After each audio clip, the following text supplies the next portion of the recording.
Hello there, and welcome back to Jediism 101, where we have been discussing what it is to be a Jedi in the real world.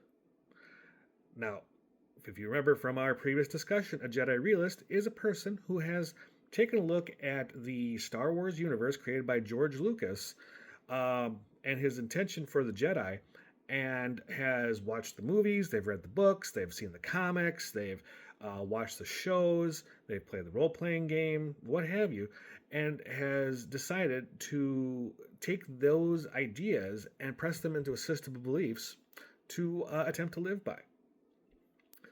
Now, it's not an easy life. It's a hard thing to rewire how your mind works in this way, shape, or form.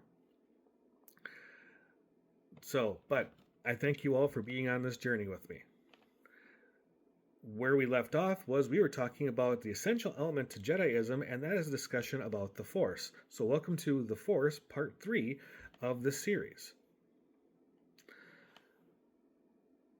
As explained earlier as well, the Force is that energy field. It's life. It's living. There's light and dark and the balance and all that type of stuff, and it's basically really what binds the galaxy together. So, to continue on from our discussion on the Force through the doctrine I've been reading off of, we're going to start where I left off. So, traditional Jedi are taught to keep the Force in balance. They attempt to achieve this by denying the dark side, essentially keeping balance by denying balance, as they view the dark side as corruption. This involves the control of negative emotions such as aggression, anger, hatred, because those can easily bring on the acceptance of the dark side. To quote, "To become a Jedi, it is not the Force one must learn to control, but oneself." End quote. A Jedi strives to maintain control over their emotions instead of allowing negative emotions to control their actions. This relates back to, of course, the first line of the Jedi Code: there is no emotion, there is peace, where we are in control of ourselves versus the emotions being in control of us. A Jedi acts when calm and at peace. In contrast, positive emotions such as compassion and courage nurture the light side of the Force. The Jedi Code compares such feelings and provides insights into the ethical use of the Force. The fictional Jedi approached, sorry, the fictional Jedi's approach to emotions may be seen as one of the key reasons for their fall during the movies. And let me try that line one more time. The fictional Jedi's approach to emotions may be seen as one of the key reasons for their fall during the movies and the Knights of the Old Republic games, and honestly in other such media that we watch. Abstaining from passion and love, many Jedi fell under the sway of them when they're finally exposed to it. They're unfamiliar with such emotions. They fail to see how they come to dominate the personality, and eventually became the personality through the imbalance wrought by overcompensation. The representation or the repression of emotions merely caused by the fall of the Jedi can be more violent and complete. Maybe in the real universe, all sentient beings feel emotions. The Jedi merely learn to maintain and control their balance. So, now, with all that said, let's break that down just a little bit. So, I'm going to assume that most of you have seen the movies at the very least. When we watch Jedi fall, so the Jedi live in a temple. They're taught a very dogmatic thing. Repress your emotions, shove those down, keep self-control. but they're never exposed to the emotions enough to learn how to control them. They're just saying, no, emotion bad, slap. This is where they went wrong. Whereas Jedi of the Old Republic, now we're talking some old books here,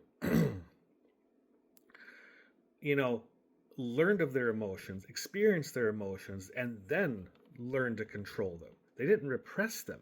I think the problem was repression. So let's take the fall of Anakin Skywalker as an example here. He's the most prevalent, obviously. The reason that they take children when they're babies is because then they can teach them from the ground up. Well, Anakin was 7, 8 years old, so he already had attachments. He already had emotions. He already knew what the world was like, and the world was harsh, and the world is harsh. Don't get me wrong, ever, on that.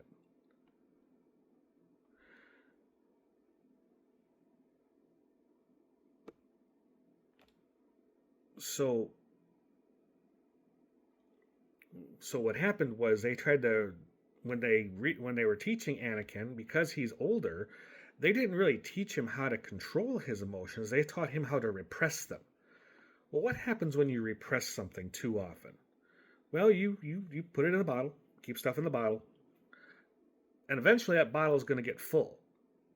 And with enough pressure, that bottle is going to break. And when it breaks, it's going to break bad. So, in looking, and that's exactly what happened to Anakin. He,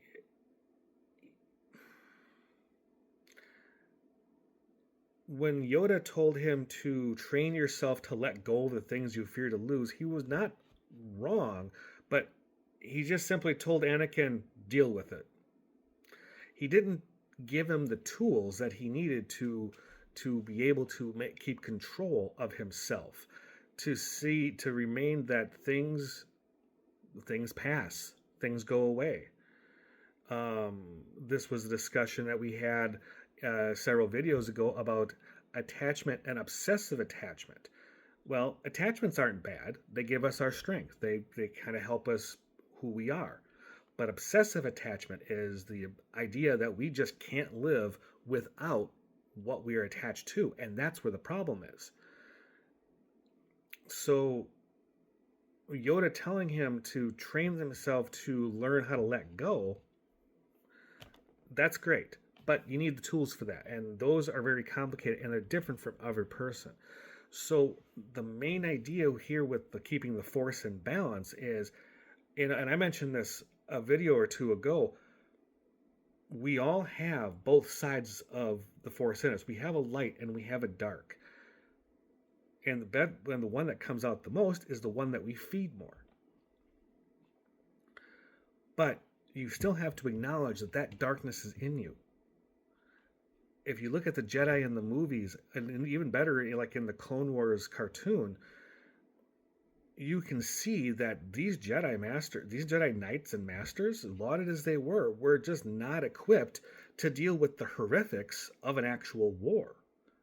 They'd been peacekeepers and diplomats for so long, and that's not a bad thing, but for so long that they forgot what the art of war is. They forgot that they're not just diplomats and conduits of the Force, but that they are also warriors, and in war you fight, and fighting